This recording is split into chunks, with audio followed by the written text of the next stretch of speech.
प्राथमिक आरोग्य केंद्र धसई येथे तालुकास्तरीय महाआरोग्य शिबिराचे आयोजन करण्यात आले होते। या शिबिराचे उद्घाटन मुरबाडचे आमदार किसन कथोरे यांच्या हस्ते करण्यात आले।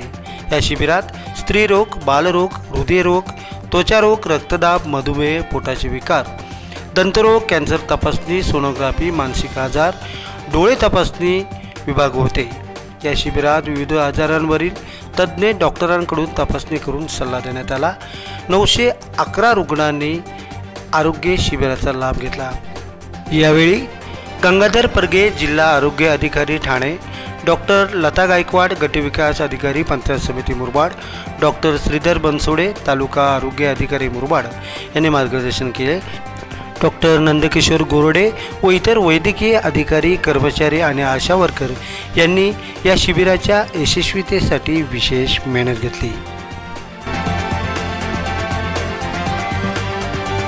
लाईव्ह अस्मिता टीव्ही न्यूज, उमेद नव अस्तित्वाची।